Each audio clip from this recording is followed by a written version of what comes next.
Problem 2. A palindrome number is a whole number that reads the same forwards as backwards. If one neglects the colon, certain times displayed on the digital clock are palindromes. Three examples are 1:01, 4:44, and 12:21. How many times during a 12-hour period will be palindromes?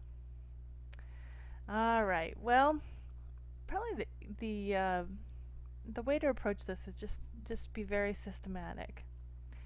And the way I did it is that first of all I looked at one-digit hours. Okay, so how about if I did this? So you might do something like, say, case one, one-digit hours. Okay. So that would be things like 1:01 or 4:44, where the hour is a single digit. Okay. And so basically we have three digits in the palindrome. Okay. And the first and the last digit have to be the same because it's a palindrome. And really the middle digit can be anything. So those look a little different than the case where we have 12:21. The first and the last digit have to be the same, but also the middle two digits have to be the same. So let's take a look first at one-digit hours, okay? And then for case two, we'll look at the two-digit hours. Now there aren't very many of them. You know, the 10 o'clock hour, the 11 o'clock hour, the 12 o'clock hour, okay? But there's a number of different cases for the one-digit hours, and that like a lot of these counting problems, you really don't want to have to list them all out. You want to find a pattern and figure out a way to count them without actually listing them all out and counting them. But let's pretend like we were going to list them all out. So the first one-digit hour is 1. And for the middle digit, we can use anything we want to. We can use 0, so one of them will be 1:01, which we have up here. Another one would be 1:11, 1:12, or sorry, 1:21. All right, those are all palindromes. Now, we don't have to list them all out because we know we see the pattern.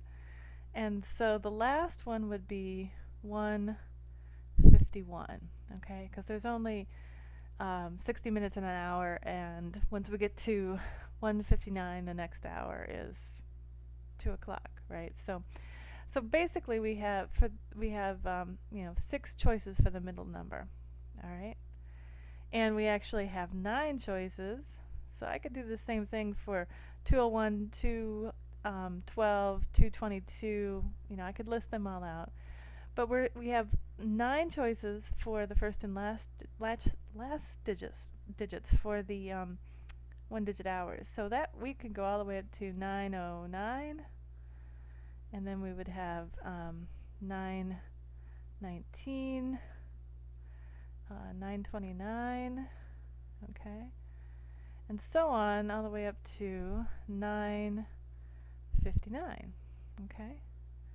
So you can see, I'm not filling out every time in here, but you can see that what we would get is a rectangle grid, a table of times that would be 6 across and 9 down, because we have 6 choices for the middle number, and we have 9 choices for the first digit, and we know that the third digit is going to be the same as the first digit because it's a palindrome. So essentially we have 9 times 6 equals 54, 54 hours, or 54 times that will be palindromes. Okay, and that's the case for one-digit hours. So let's look at the other case where we have two-digit hours. All right. So once we get to 10 o'clock, 10:01 is going to be our first palindrome. Okay? And there, for two-digit hours, there are no other cases for the 10 o'clock hour, right? Because these two numbers have to match, right? These two middle numbers have to match, and these outer numbers have to match. So once we've determined the first two numbers, the last two numbers are a given, right? Because it's a palindrome.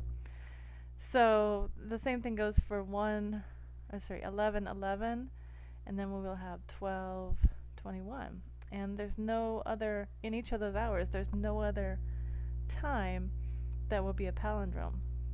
So our total for case number 2 is 3. And if we add those together, we get the total number of hours is equal to 57.